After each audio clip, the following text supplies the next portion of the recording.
Halo, apa kabar? Hari ini kita akan belajar kimia. Kita akan berkenalan dengan ilmu kimia.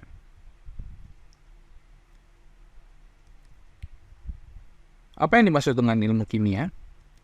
Ilmu kimia adalah cabang ilmu pengetahuan alam yang mempelajari tentang susunan, struktur, sifat, perubahan materi, serta energi yang menyertai perubahan tersebut. Nah, yang dimaksud dengan susunan materi adalah unsur-unsur penyusun daripada suatu materi. Kemudian struktur materi adalah bagaimana atom-atom saling terikat. Sedangkan sifat materi adalah, jangan lupa bahwa setiap zat memiliki sifat yang unik. Perubahan materi di sini adalah perubahan suatu zat menjadi zat lain. Contohnya misalnya dari kertas menjadi abu. Apa manfaat daripada ilmu kimia? Jika kita mempelajari ilmu kimia, maka kita akan memperoleh pemahaman yang lebih baik tentang alam sekitar dan berbagai proses yang berlangsung di dalamnya, sehingga kita dapat mengontrol perubahan ini demi keuntungan bagi kehidupan manusia dan lingkungan. Selain itu, kita juga dapat membuat bahan jadi menjadi bahan baku untuk keperluan manusia. Jangan lupa juga bahwa selain manfaat-manfaat yang ada, ternyata juga ada masalah-masalah yang ditimbulkan pada pembuatan atau pada penggunaan bahan kimia sintetis.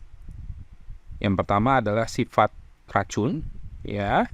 Contohnya di sini, misalnya adalah untuk gas klorin ya, ini sifatnya beracun. Kemudian juga tentu saja ada pencemaran lingkungan, contohnya adalah plastik, penggunaan plastik yang berlebihan. Kemudian kita lihat hubungan ilmu kimia dengan ilmu lain. Contohnya di sini adalah pada bidang ilmu farmasi. Ilmu kimia berperan dalam penemuan obat. Kemudian untuk bidang ilmu kesehatan adalah contohnya pada penemuan struktur kimia virus untuk pembuatan vaksin.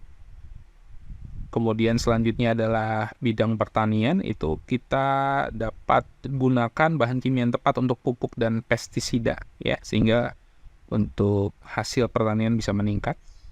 Kemudian selanjutnya pada bidang ilmu biologi itu ilmu kimia berperan dalam menjelaskan susunan, struktur, dan sifat senyawa yang terlibat dalam reaksi kimia dalam tubuh makhluk hidup.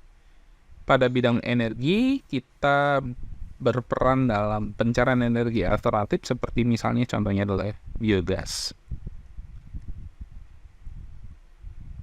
Kemudian kita lihat di sini adalah beberapa tokoh yang berperan dalam ilmu kimia. Kita bisa lihat di sini.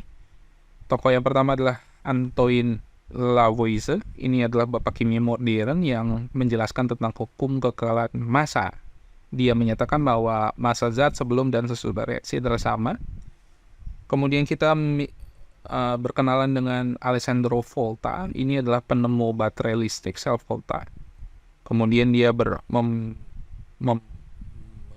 membuat fondasi elektrokimia dan pemahaman kelistrikan.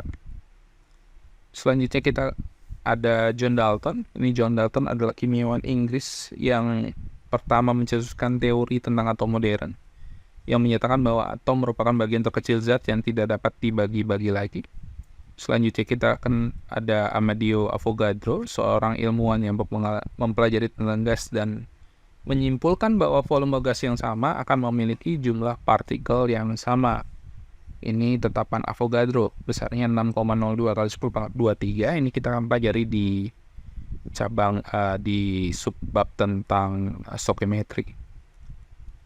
Selanjutnya kita ada Friedrich Wöhler. Ini seorang ilmuwan Jerman, dia mensintesis urea, ya. Jadi pada mulanya kita menganggap bahwa bahan organik itu tidak dapat dikembangkan atau dibuat dari bahan anorganik, tapi ternyata berhasil dibuat oleh Friedrich Wöhler. Selanjutnya ada Alfred Nobel. Ini adalah penemu Swedia yang menemukan dinamit dan pencetus hadiah Nobel. Selanjutnya ada Dmitri Mendeleev. Ini adalah ilmuwan pertama yang membuat tabel periodik modern yang menunjukkan periodik sifat unsur. Selanjutnya adalah J.J. Thomson, Joseph John Thomson. Ini adalah penemu elektron. Kemudian selanjutnya ada Ernest Rutherford. Ini adalah murid dari D.C. Thomson. Dia merupakan penemu inti atom melalui percobaan lempeng emas. Rutherford menyatakan bahwa inti atom bermuatan positif dan atom sebagian besar merupakan ruang kosong. Selanjutnya ada Marie Curie. Ini salah seorang ilmuwan penemu unsur radioaktif polonium dan radium, dan juga perintis penelitian keradioaktifan. Kemudian dua yang terakhir adalah Niels Bohr. Ini mencetuskan model atom modern. Dia menjelaskan tentang struktur dan spektrum atom, meletakkan dasar bagi teori atom, mekanika kuantum. Dan terakhir adalah James Chadwick, penemu neutron, partikel subatomik tidak bermuatan, memperluas pemahaman tentang struktur atom dan interaksi nuklir. Jika video ini dianggap bermanfaat, jangan lupa untuk like and subscribe. Terima kasih.